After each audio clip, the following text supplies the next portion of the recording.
Here's my colleague, Eduardo Kohn, B'nai B'rith Director for Latin American Affairs, who joins us from Montevideo, Uruguay. Eduardo, great to have you here. Great to be here with all of you. Well, first question for you. What are the two main challenges for B'nai B'rith in Latin America? We've been in Latin America for almost 100 years. The challenges change. Tell us about what the two most important are in your mind today.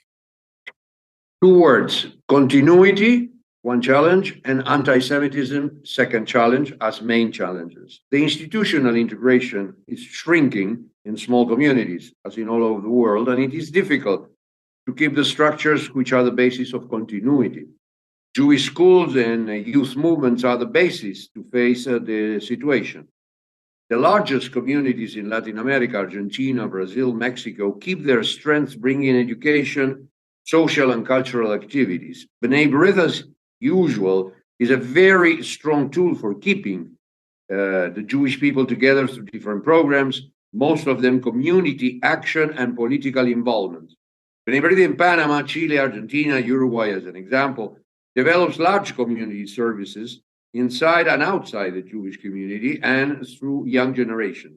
Combating the ongoing raising of anti-Semitism, mainly in social media, is a daily work for B'nai B'rith, and where anti-Semitism is growing day after day, like in Chile, the work is done together with the umbrella organization to be stronger and more effective, facing threats and negative facts.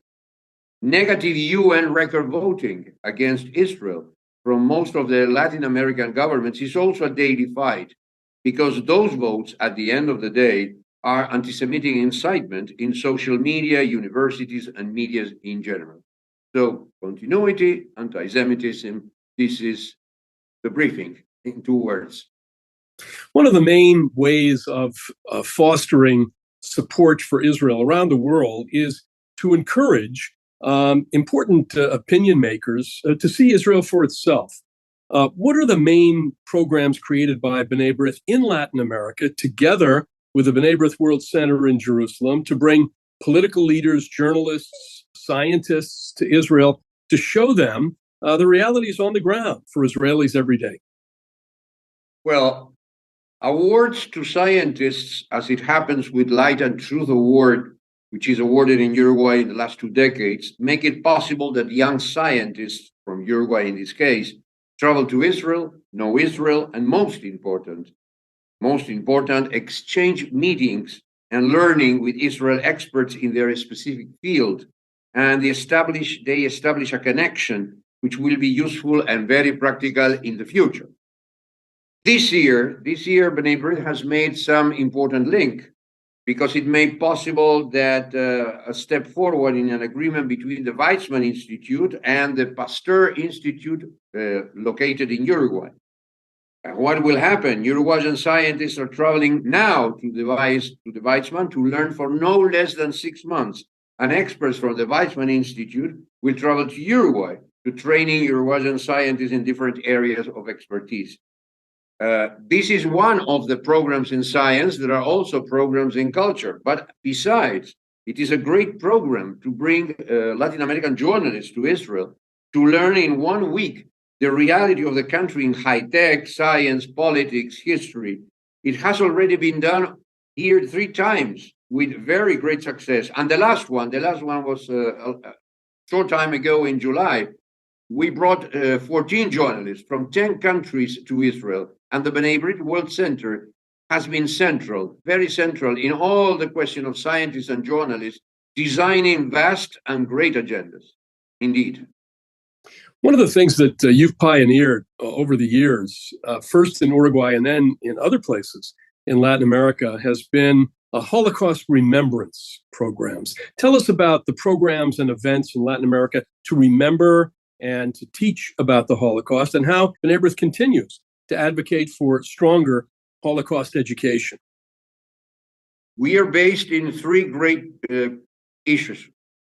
B'nai B'rith organizes the Night of Broken Glasses commemoration in the last 4 decades all over Latin America to show the whole society, not only inside the community, the beginning of the most brutal violence against Jews that few time after ended in what we know the mass killing and the Shoah. Most of the events have had and have high-profile keynote speakers, and the attendance of government and political dignitaries are a great mark of B'nai B'rith all over Argentina, Uruguay, Brazil, Panama, Costa Rica, etc.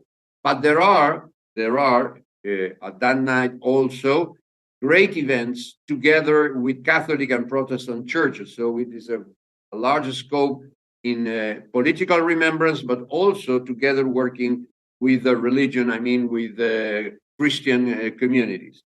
The second is January 27. Is mostly commemorated in Latin American congresses, but B'nai B'rith participates in all of them, in each one of the countries. Like in Chile, for example, B'nai B'rith has a direct participation in its organization, and January 27 is a very important step to educate the question of Shoah. The third one is the teaching of Shoah, which is being introduced in the public curricula of high school in several countries. Argentina is leading, but there is in Brazil, in Argentina, in Uruguay, in Chile, and other countries. It is also being taught in private colleges, and exhibits that are sent by Yad Vashem lately and other organizations are exhibited in public museums. So schools and high schools attend, and young Jewish guides make the audience learn about the Holocaust. So we have these kind of programs. We try to cover all the issues, the political questions in Night of Broken Glasses, what is the international commemoration in January, teaching Holocaust every day, if possible, in public and private schools. Eduardo, thanks for sharing this important information about B'nai B'rith in Latin America with us. We appreciate your being with us today. Thank you very much, Dan. A pleasure.